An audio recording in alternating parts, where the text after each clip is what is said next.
Mental health, caregiving, dementia, they're all related. We'll be talking about this in our next episode.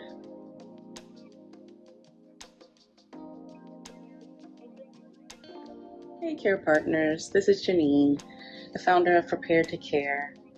Thanks for joining us today. This is a bit of a different episode. I was invited by Dr. Morais Cassell.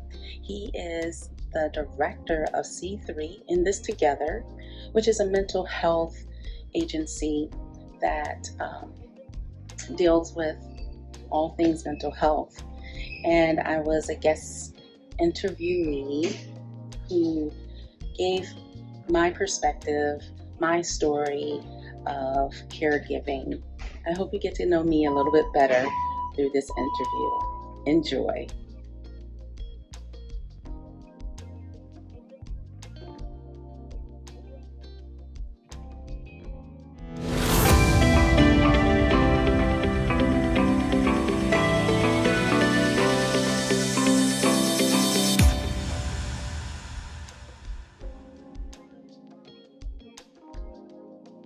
Welcome to C3 in This Together, 30 minutes in our own voice for our series, Disabling Disabilities. Today's topic is caregivers and dementia. We will hear from someone with a lived experience who's coping, managing, and navigating the journey of dementia. My hope throughout this series is that together, we will be the generation that ends the silence, the shame, and the stigma of dementia. Today, our guest, and I'm so honored to have with us, Janeen Joines. Janeen is a caregiver and a CarePartner advocate, and also the founder of CarePartner. Janeen, we're so glad to have you with us today. Thank you so much, Mr. Cassell, Dr. Cassell, Morais. There you go. On a personal note, Janeen and I have been friends since our college days.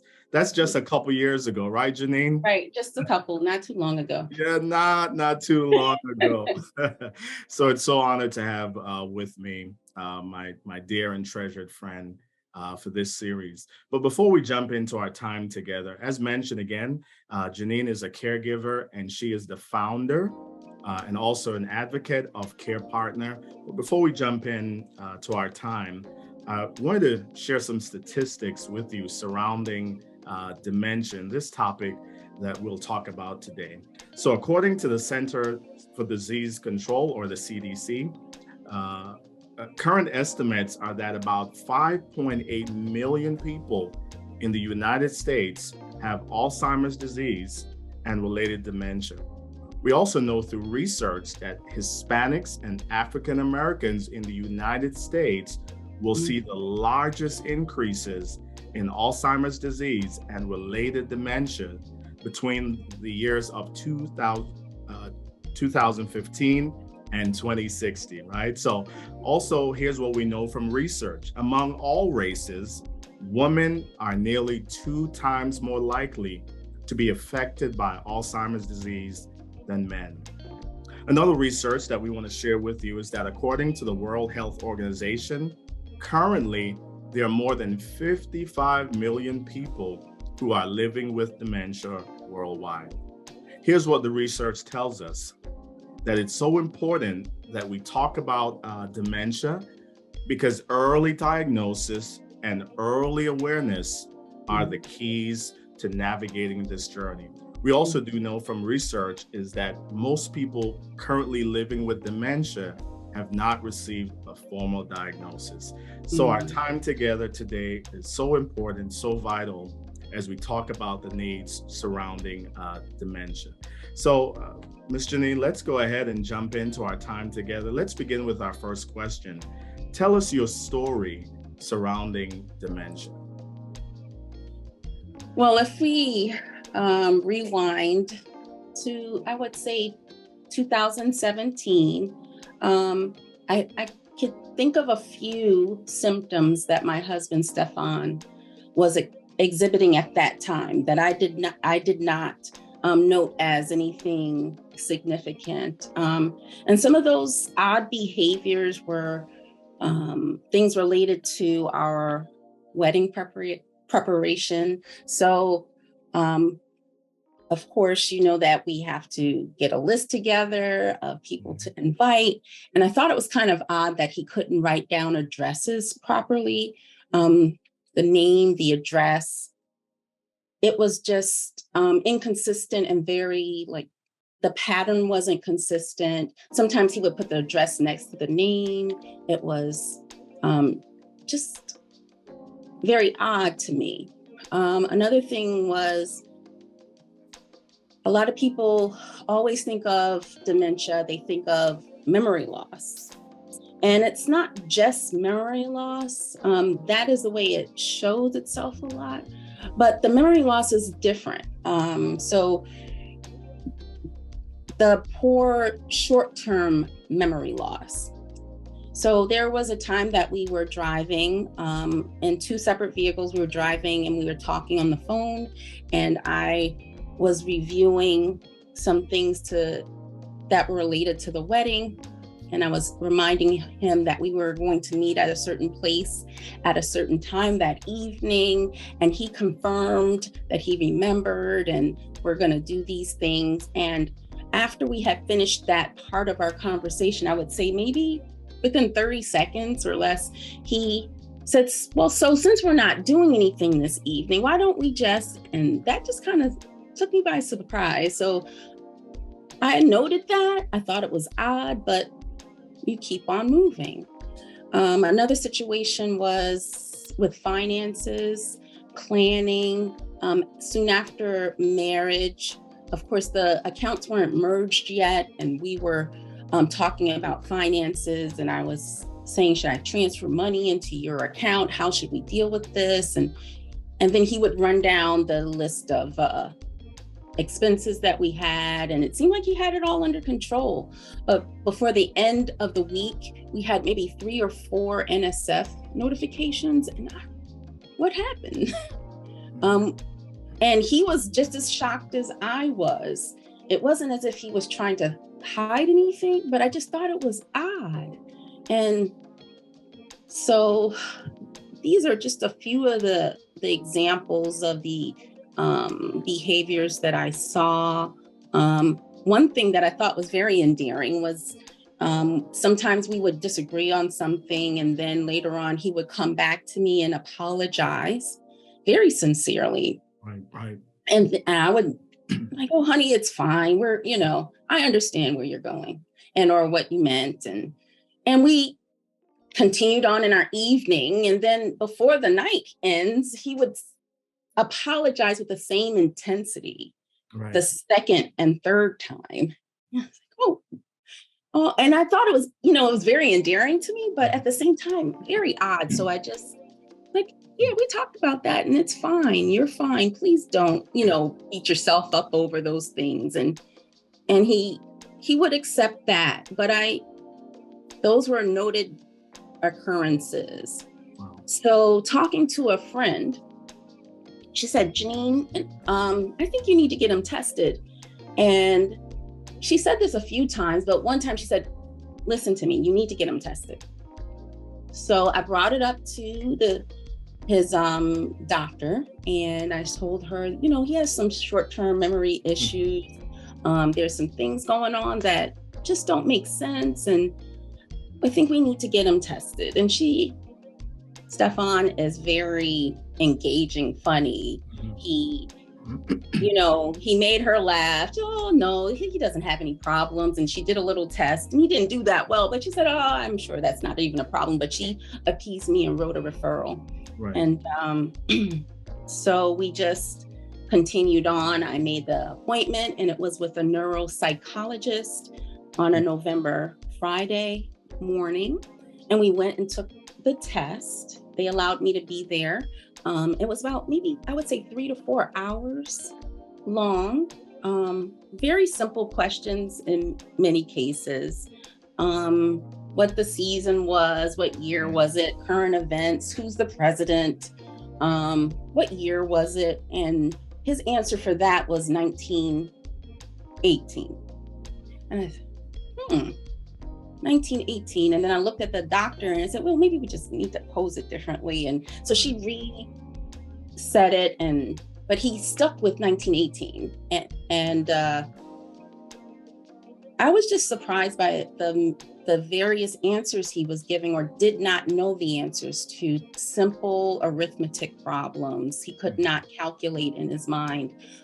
He could not spell simple 4 or 5 letter words backwards. And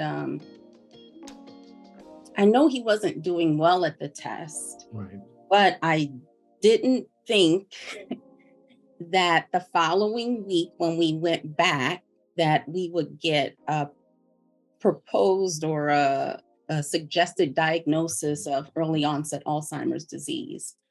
The neuropsychologist said, I can't say that definitively. I want to send you to a neurologist and talk to her and look at all of the tests, the CAT scans and things, and see what she thinks. And let me just slow down a little bit. That was like devastating news where, I mean, when she said early onset Alzheimer's disease, I think all the breath went out of my body. Mm-hmm. I had no clue. I did not even think we were going to go there. It didn't even occur to me that could even be a possibility. I thought maybe there's just a vitamin deficiency, or we just need to do some type of treatment and it'll be all over and we'll just resume with our lives. But she had to rush me some Kleenex. And the interesting thing is that it didn't even faze Stefan. He did not hear the diagnosis. He wasn't in tuned at that time. And that was part of the disease. He was focused on her talking about, maybe you want to stop driving. She had just, snuck that in a little bit, or think about whether or not that's a good thing for you. And so he was in his mind thinking, that's my livelihood. He was a driver for the state of Maryland, very reliable worker. He helped people all over the campus. He was just a stellar employee. And I was noticing that he loved his job. When we first met, that's all he talked about was work, and how, he loved to work and what he loved to help people. And he started hating his job. He started dreading going to work, and that was unlike him. So this diagnosis was just very, it affected both of us very significantly. We had to make adjustments in our thinking. We had to make adjustments in our lives, and we didn't know what to do. We had to figure out things. And, there was a lot of grief. I don't think people realize that part of dementia. When you hear that type of diagnosis, there's a grieving process. You've lost some parts of what you think your future should look like. And so I was grieving, and I think I'm going to talk a little bit about that a little bit later in our discussion, but the adjustments were real, and we had to figure out how to live. And we realized we had made vows to one another about life and sickness and in health. And I wanted to reassure him that that's the commitment I meant. I did not say that lightly. Let's fast forward a little bit to this year, which is June 11th of this year. Stefan woke up with a very bad stomach ache, and it didn't go away. So I took him to the ER, and we found out he had appendicitis, and we had to have emergency surgery. And dementia affects even, things that surgeons typically do on a daily basis. His recovery took 26 days. His stomach was asleep because his brain wasn't talking to it. And we don't realize that our brain is very key, not only to our emotions, but to our physical body, all aspects of how we live and function. So we've been going through for the past 3 months, just trying to get over that. And right now he's still in a nursing home, being treated with his medications to be adjusted. And we have good news. Hopefully he'll be home finally on Friday. So that's where we are right now. It's been a 3-month journey trying to recover from that appendicitis and getting him back into the home life and seeing how the Lord continues to work through this this disease and how we can help other people. So that's a bit of our story in a nutshell. Janeen, thank you so much for sharing your story.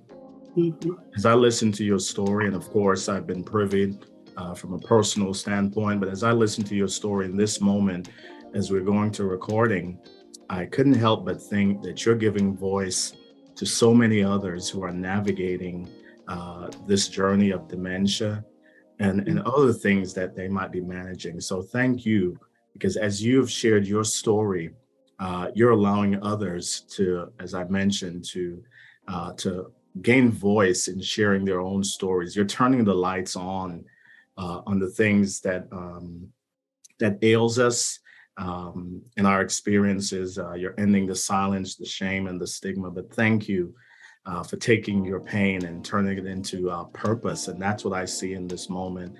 I know that we're people of faith. We're deeply grounded in our faith. It's what helps us to cope, manage, and navigate. But you're taking your story and you're representing the good things that comes out of our faith. So thank you so much. I want us to move to the next question. But even before we do that, I wanted to highlight something that I think is so important to mention to those who will be listening and watching.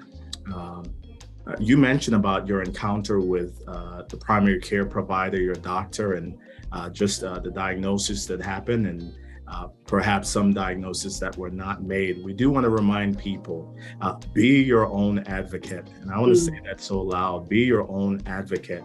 Remember, you're the expert in your stories. Your story, your narratives, your experiences. So I always tell people, please be your own advocate. If it doesn't match up with what you're seeing, if it doesn't match up with the signs, the things that you see, the symptoms, the things that's reported, if it's impacting your daily functioning, right? If it's happening for a long period of time, then my friends, that's the time to advocate for yourself and because again, you're the expert in your story.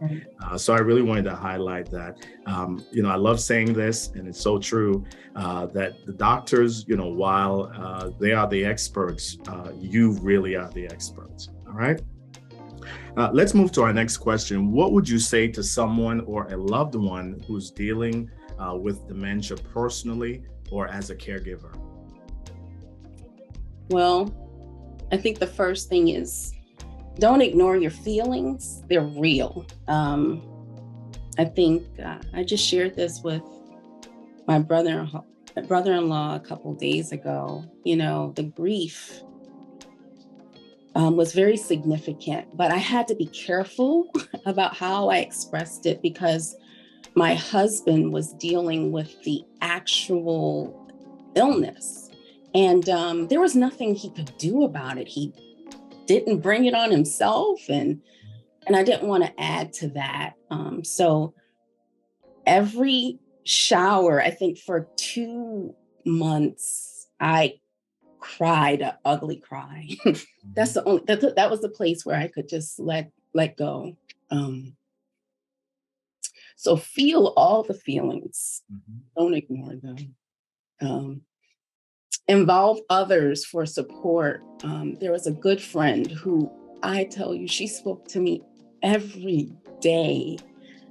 I would say we didn't miss a day for probably 1.5 years. Just processing the different things I observed and just what I was feeling. It's a natural tendency to kind of isolate yourself, but it's not the time. You need to be involved in your relationships, those people who really are healthy for you and who will help you to process those feelings and help you to understand what you're going through and just listen, you know. And I'm a very independent minded person, and I just kind of go on to the next thing. I get it done. But these are the things that you can't just get done. It's going to take time. And so allow yourself to grieve, involve others. And I want to live and continue to enjoy life and provide that for my husband as well. Soon after the diagnosis, we went on our first cruise together. He enjoyed it immensely and still wants to do another one. So I pray that very soon we'll be able to do that again. I don't want to stop life. I want him to continue to enjoy it, to do the things that he loves. He loves God's great creation. Every time we are outside and it's green and the sky is blue, he makes sure to remind me who created it and how beautiful it is.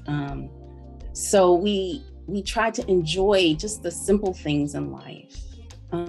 Medication also was there to help us manage and to treat the illness. It's very important that we get a good doctor involved who understands how medication can be prescribed to help with the different symptoms that the person is going through. So my husband has problems with hallucinations, delusions, perceptions of reality. And those things can be managed so that they're not distressing to him, that they don't cause paranoia and very difficult living situations where he's just having a very hard time. And so I'm very thankful that we have good doctors around us who, when I see something changing, I definitely involve him. Okay, this has been happening for the past 3 days. And then he responds and we tweak some things with his medicine. Also, environmental changes as well. Sometimes you just have to simplify things. And I was decluttering our home, making it simpler because Stefan is a helper. He wants to throw things away. He wants to organize things. He wants to be a help to me. And if he sees a piece of paper that he thinks he can address or help me handle, he may mistakenly throw it away or misplace it. So I have to make sure that we have an organized life. Research and educate yourself. You must do that. I don't think there's a day that goes by that I don't look up something about dementia. And I did not tell you that later on in mid 2019, he was re-diagnosed with Lewy bodies dementia, which is a different type of dementia than Alzheimer's disease and often undiagnosed. And it's very challenging. It was diagnosed because his hallucinations were so vivid and affecting all 5 senses. He would smell things burning. He felt things jabbing him. So the doctor re-diagnosed him with Lewy bodies dementia, which is very similar to Parkinsonism. So he will develop rigidity in time. And we're seeing some of that happen where his hands just kind of freeze, or he doesn't know how to move. And then keep good records and notes about everything. When you're talking to a doctor or when you think this might be a good activity, just take notes. And then the hardest thing is end of life plans. And I kind of slept on this, but it's just very difficult to talk about a will and insurance and different things, but it's very important to know what their desires are. You're going to be the person who makes sure those things are executed in a way that they would want them executed. So it's good to talk about what they want and how they want things to be carried out so that you can be their true advocate with their voice. So those are just a few things like grieve, support one another, support involving people, research and taking notes and thinking about plans for the end of life. Thank you for those amazing insights from your personal journey. And I just want to highlight a few things quickly before we move on. Just what you mentioned earlier, that dementia is a holistic experience. It's a biopsychosocial, spiritual experience. And we want people to be aware of that, right? It's not just one aspect that's impacted, but it's the total person, the biological, the psychological, the social, the spiritual aspect of things are impacted as well. So thank you for giving us those amazing insights. Also want to highlight what you said about grief, right? And what I often tell people in therapy as we deal with grief, whatever the grief might look like, allow grief to flow through you, right? Allow it to go through you, allow it to be processed through you, navigate that experience. And I like what you said, and I'll highlight it, which is feel what you feel. I tell people, feel all of those emotions, right? Then name it, excuse me, feel it, then name it, because if you name it, you can tame it. That's what we know, and then deal with it. So thank you for just reminding us of the importance of that experience of feeling those feelings that are so real to you, the individual. And that's so important. And then the last thing I wanted to highlight is the importance of inviting people in. And I'll say that, so strongly that people have to be invited into your experience. So invite trusted people into your journey. Let's move to the next question. What do you want people to know about managing dementia as it relates to not only dementia, but the mental health aspect of dementia? For the person that is actually impacted, like the person diagnosed with the disease, I feel like it's very important to be with them, to reassure them. They're going through so many different emotions. They don't know what's next or if they're in the right place or what's going on, but you have to reassure them and make them feel like they're in a safe place, like they matter still, that you still love them, and that you're going to be there, through the process.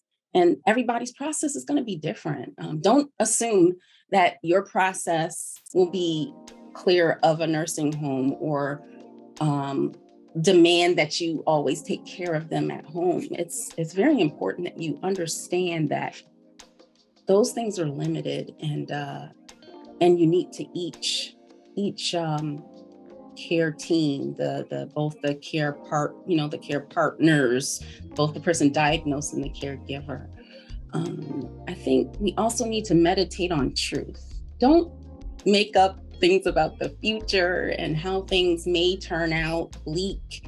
I think a lot of the stigma comes from the thought that life, once you're diagnosed with Alzheimer's disease or Parkinsonism or something, life is over, but it's not.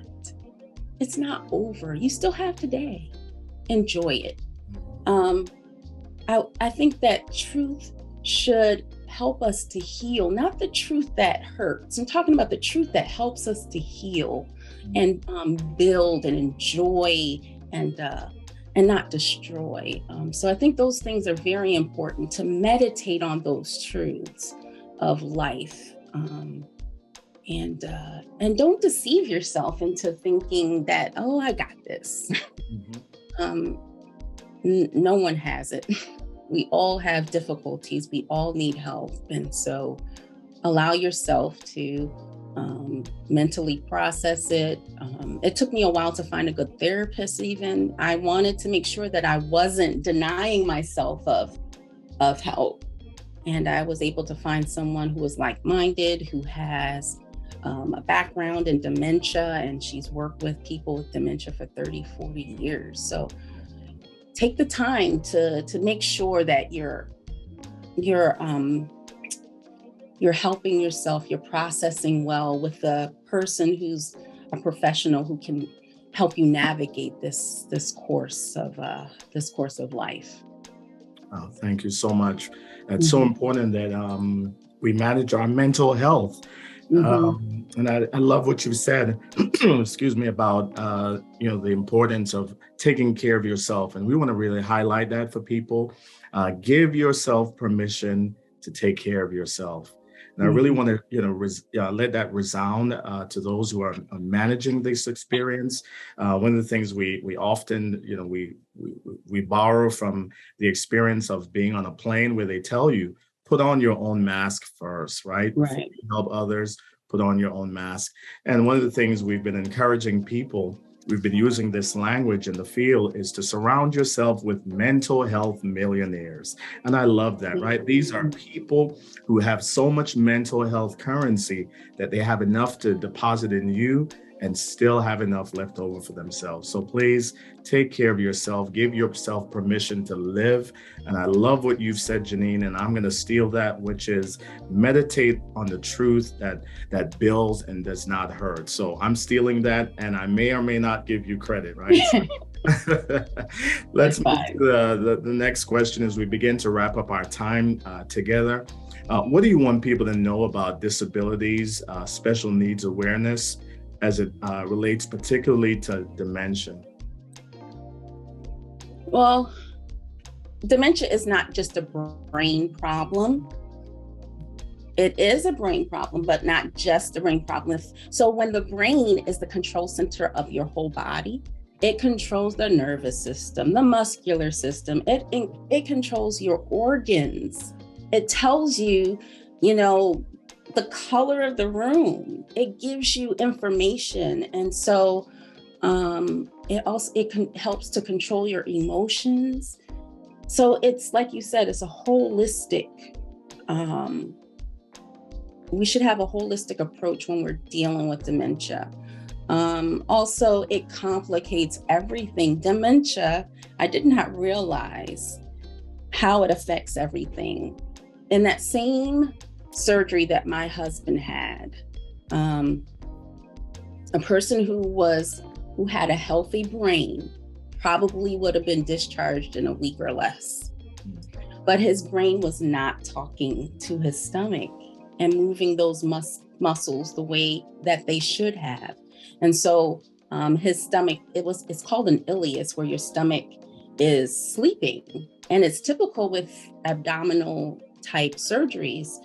And the doctors just thought it would just wake up, and it just has to go through the course. But it took about 2.5 weeks for it to wake up. It would wake up and then go back to sleep. So his stomach was not moving all of the, food properly through his stomach and his system. And then I want people to, the start of this new venture in my life is to dispel the stigma. Anybody who wants to talk to me, they usually find out that I have a husband with dementia. I tell it to just about anybody, as long as it's appropriate, of course. I'm not gonna burden anybody with extra information that they don't need. But I'm just saying that if it's an appropriate conversation that I can have, I let them know. I don't hold it back. There's no shame. The conversation needs to be had. And anybody who hasn't dealt with someone who has dealt with dementia, sorry to let you know that probably you will. If you live any length of time, you will probably deal with dementia, because it's on the rise, just like the statistics, that stuff that Dr. Cassell talked about earlier. It's growing. It's a growing. It feels like an epidemic, and it's a challenge for our nation. So I feel like we need to help one another. And if we're in our corners and we're not talking about it, we're not going to be able to serve others or know how to come alongside someone and be that voice, or be that person running errands or helping however they can, or just an ear. It's just very important. It's an important and a healthy thing to do, just to talk about this thing. Janeen, I can't say enough how much we appreciate you being willing to share your story. And I want to pause here and just say to you, thank you for trusting us. Thank you for trusting me with your story. I want people to know who are watching that I hold so sacred this time of sharing with Janeen. Stefan is more than a statistic, he's a real person.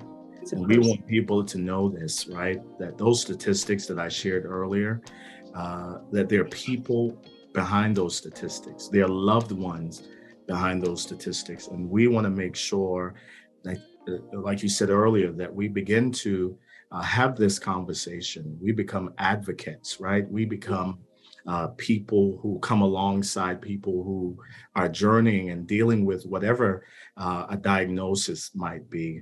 I've been challenging people, Janine, as we wrap up our time, to be what I'm calling emotional loan officers.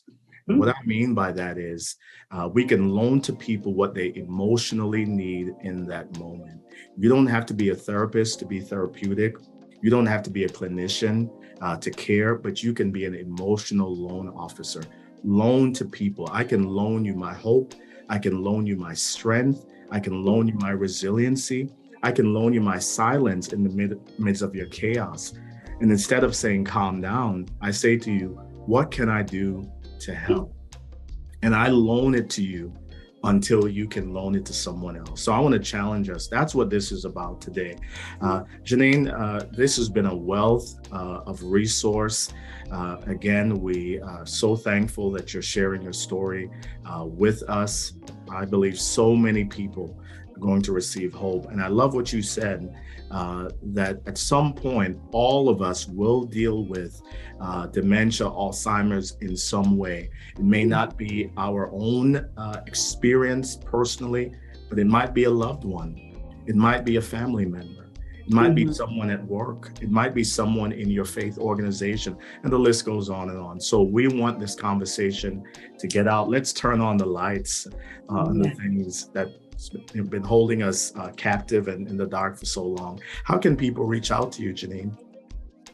Well, Prepared to Care Partnership is the community that I'm building on social media. So you can reach out to me on at Janeen, Janeen.Joines, Joines at PTCP, Prepared to Care Partnership.org.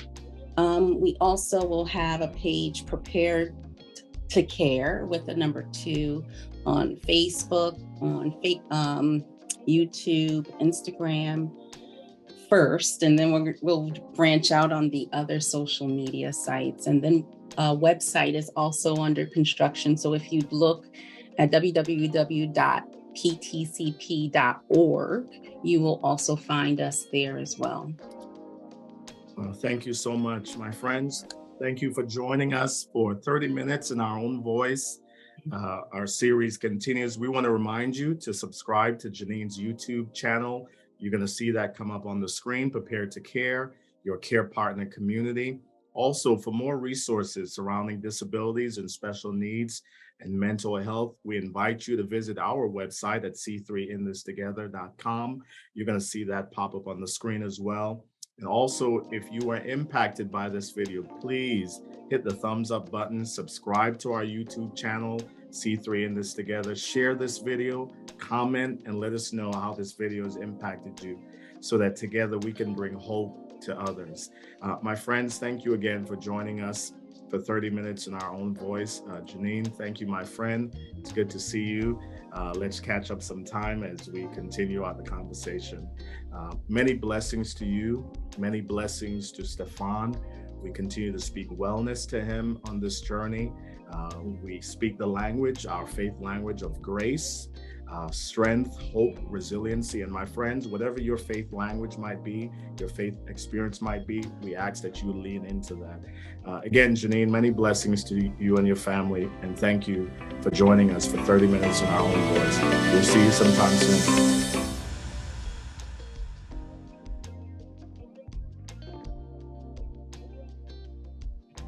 Thank you for joining us in this episode.